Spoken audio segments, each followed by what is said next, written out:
Hello to all, and welcome back to The Leadcast, Real Leaders, Real Talk. In the last episode, we all got the chance to listen to Mr. Morse talk about his experiences as a middle school principal over at Bolin Park. Now, today I'm super excited to introduce a really good friend of mine, Suhana Reddy. Hey, Suhana. Hi. Oh my gosh, I'm super excited to have you on the show today. But to start us off, could you tell us a little bit about yourself, your hobbies, and your school life? Okay, well, obviously, I'm Suhana Reddy. I'm 15 years old and sophomore at Troy High. Hobbies and stuff, I mean, my hobbies are just what I do in school and stuff. Like, I love color guard.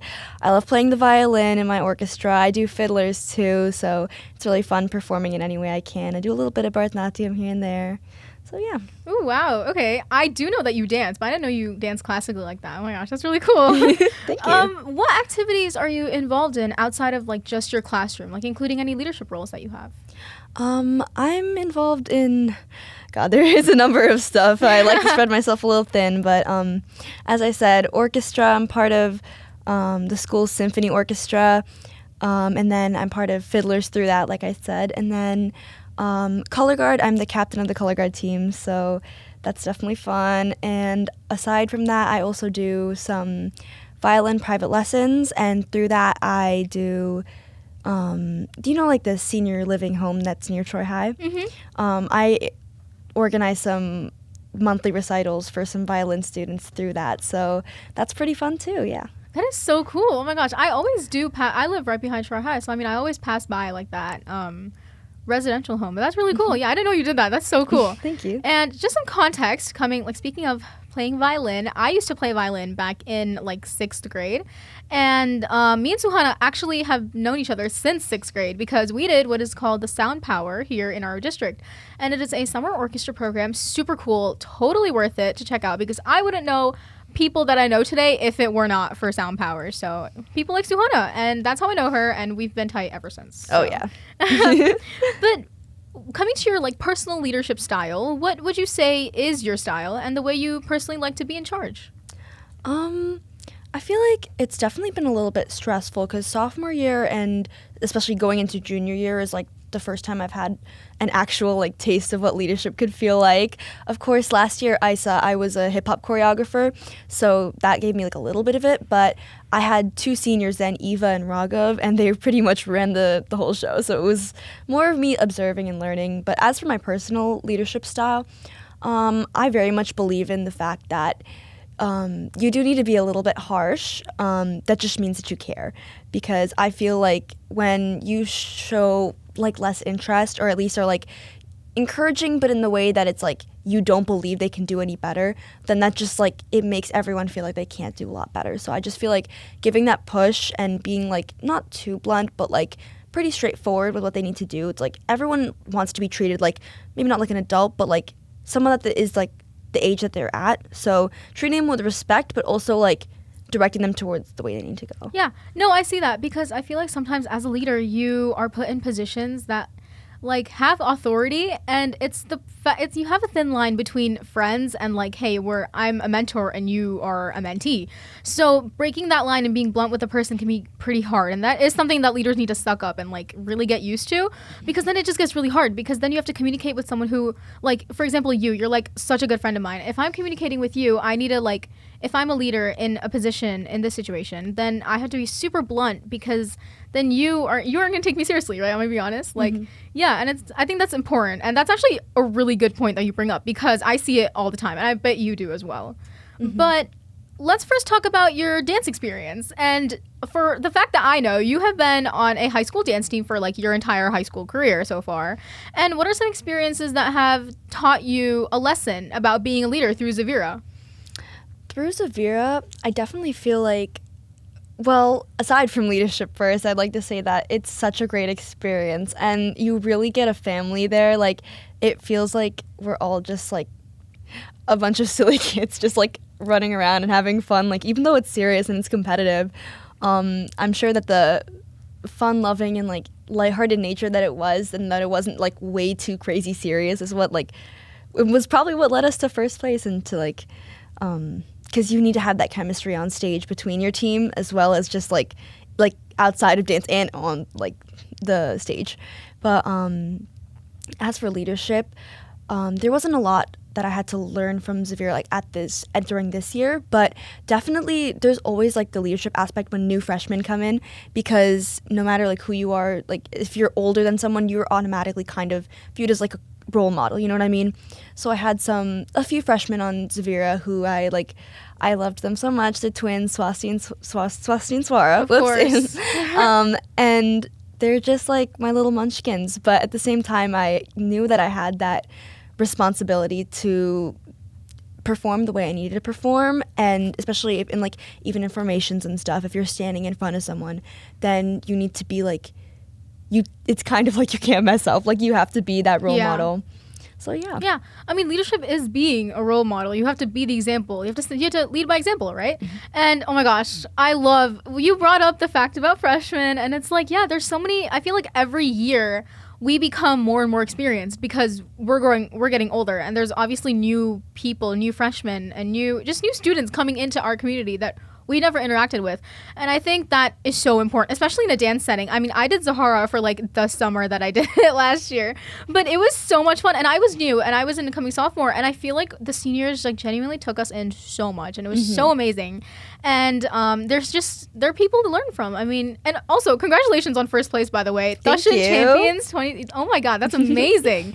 And first of all, being 1.0, that is so cool. Oh my gosh. And let's be honest, was this a long time coming? Did you see this coming? I'd say at first when we started to when we first started the season, I would not have seen this coming, not even close. Everyone was so stressed. It was like, oh my God, it's chaos. There's no way this is happening.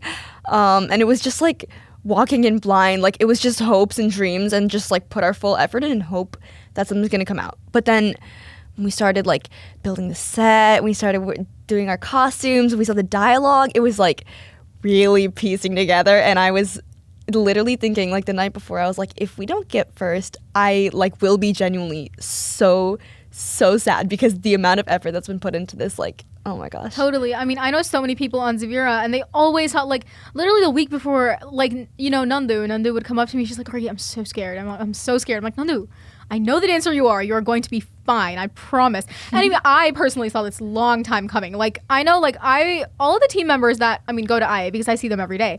And they were super, like, they weren't confident at all. And I was like, look at yourself. You are Troy Riaz and Troy Zahara combined. Have you seen yourselves? Like, that's crazy. And literally, I would, like, from, like, the viewing perspective, I've been seeing these things, and I'm like, that is like, they are going to win. Like, the second I found out last fall that, hey, like, we are becoming, like, Troy Zahara and Troy Riaz are becoming one, and I was like, they're winning it. Like, what? Like, this is like a full package. And I mean, for me, it was a long time coming, but I feel like that change for you must have been pretty awkward at the start, right? Like, to shift between, like, because I know, like, being on Zahara for a summer, like, I could see, like, the Troy Riaz versus Troy Zahara, like, duality that we had there that was present. Can you talk about, like, the awkwardness that was present at the start, maybe, and how it, like, flushed out? I definitely would say that there has always, like, been that issue of, like, when you bring two teams together from two different, like, teaching styles, two different groups of people, honestly, even two different groups of humor, like, all these things really do play, like, a big part in, like, how we're able to mesh well together.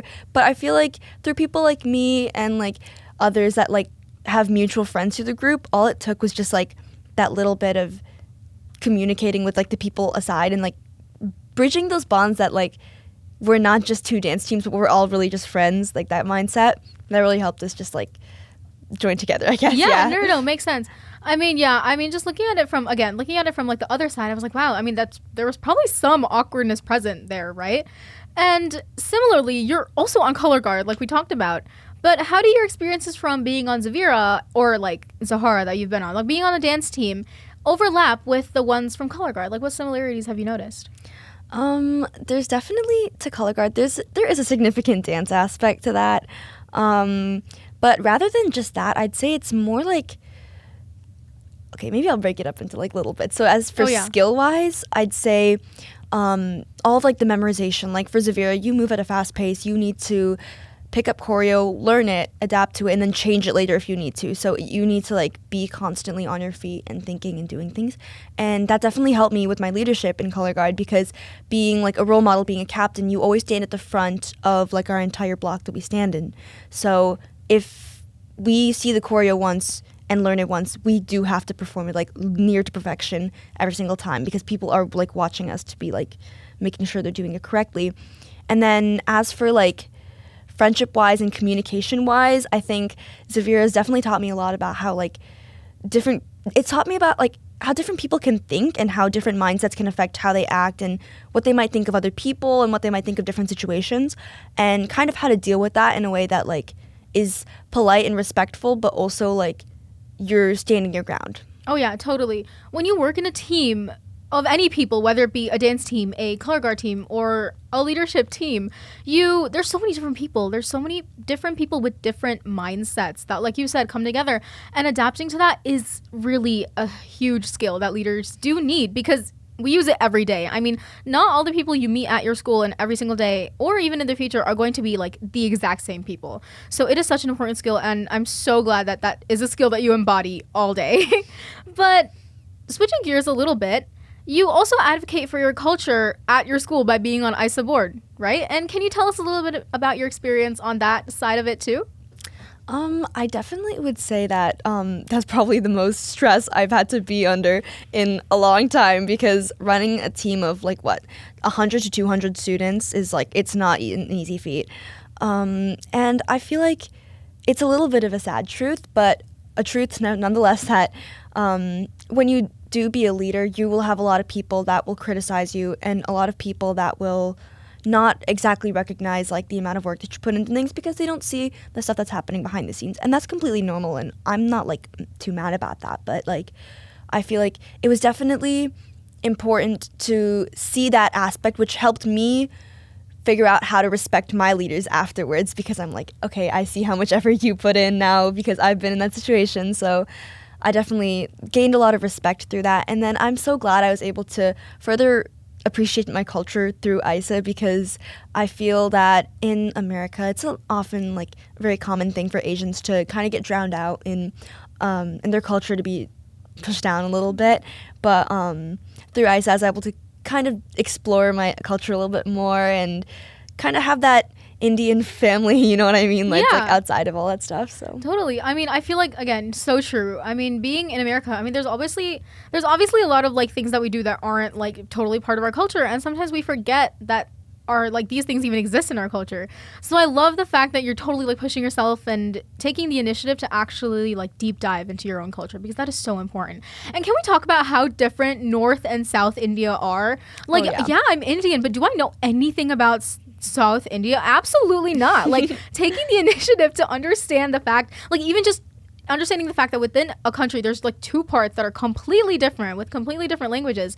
And it's so important because Troy is just such a diverse city. I mean, we have so many different people, students with so many different cultural and religious backgrounds, that it's so important for every student to push for what they believe in, and not be criticized for it, because this is a safe space and they need to know that. So I love the fact that you're trying to push for the Indian community specifically. It's amazing. yeah, absolutely. Yeah, and stepping up for something you believe in is just such an important quality of being a leader, because you can empathize with people who like try to step up but they can't, and you can push them, you get what I mean? So I think that's really cool. But being a student at Troy High, you're probably crazy busy with your AP exams that you probably recently took. Speaking of which, didn't you take one or some AP exams recently?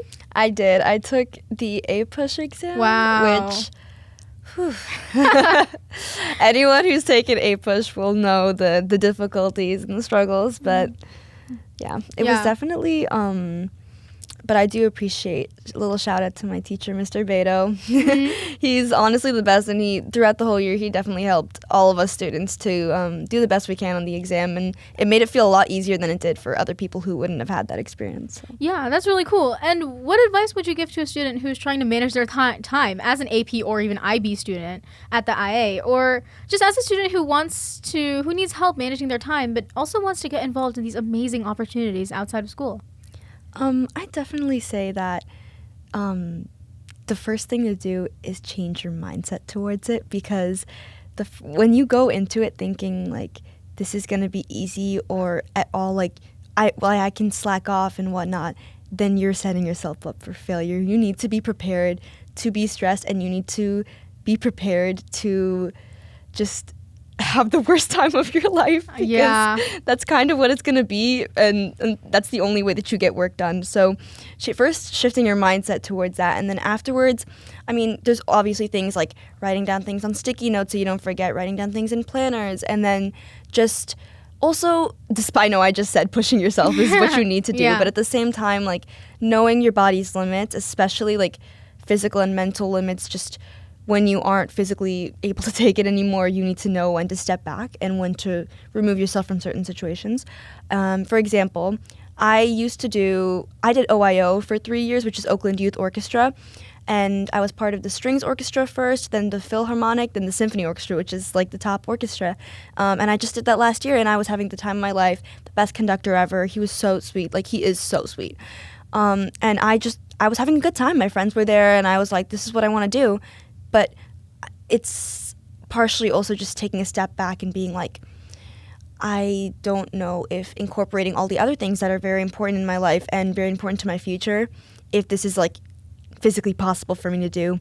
So I had to step away from that this year. But yeah, sometimes leaders have to make really, really hard decisions, because it's like, like if someone is trying to manage the time and they want to go out into these opportunities but are too scared to, like, you should push them. But on the other side of it, when you reach that second or like the upper extreme of it, it's like, wow, now you have too many things that you're doing, and you have to but it's all about prioritizing. And I think that's so important for a leader. It's like, you need to know what you really want to do, because speaking from personal experience, I mean, everyone's told me so many different things about who they think I am or who they think I should be in the future. And it's like, I've been confused since I was young to like, I didn't know what I wanted to do. Like, I genuinely like did not know what I wanted to do until a couple of months ago, when I was like, I cannot get swayed by anyone anymore. Because my whole life, people have just been telling me that, hey, you need to go into medicine or like things like that. And I was like, sure, like, yeah, right, sure. And I just like, I was like, hey, I love science, I love them. But it's like taking a step back and thinking for yourself and your limits and what you really want to do is super hard. And I thought public policy was the best way to go for me. So that is what I'm going to be doing. But again, coming back to the point that you really need to understand yourself as a leader. Because as a leader, I am I have a position of authority, and I am leading a team of so-and-so people, right? Like you said, being on ISA, you lead a team of 150 to 200 students. That's insane. And I think at times yes, as a leader, you have to think about them, but you also have to think about yourself first, because if you don't think about yourself, you don't look confident, and then no one's going to believe that you know what you're doing. So that is oh my gosh, that was such a good piece of advice that I hope you guys are listening to as well, because I love Suhana's advice. She's an amazing person. Thank you. That you guys should all learn from. But since we are nearing the end of our episode today, I want to congratulate you on surviving the LeadCast hot seat today. And lastly, every guest finishes with the sentence, leadership means blank. So how would you complete this sentence? It is hard, I know. It really is a hot seat, isn't it? Yeah. I'd say leadership means putting yourself in a situation that you know you'll be able to be there for others and yourself at the same time. I love that. I really like that. Do you want to explain why? Sure. This is kind of branching off what you had just said, but being a leader means that you need to be the best you possibly can be in like that you are possible to be, and then like you just have to present yourself in a way that other people will look off of you and model your actions, and you need to be aware that is the way that I'm acting the way that I want other people to act as well. And additionally, like, as the fact of like putting other people before yourself, it's very important to put people, I'd say not above yourself, but on the same level, because you're important and the people that you're leading are also important, and looking out for them and making sure you can be there for them in any way that you possibly can be is what's really important as well. No, I love that. Every guest says something so different, and it's like it ties back to what we were talking about of like different mindsets. Is like people think in so many different ways, and as a leader it's so cool. Like, I mean, in my like position right now, like looking at all the different people I talk to, like what they say is so cool because like it's so different every time, and you would expect that they would say the same answer, but leadership really isn't just the same, and that's what we get at here at this show. So I'm really glad you were able to come today. Of course. And if you guys thought that today's guest was amazing, wait till you hear who's next. Thanks for listening, everyone, and thank you for tuning in to the Leadcast. Real leaders, real talk. See you all next season.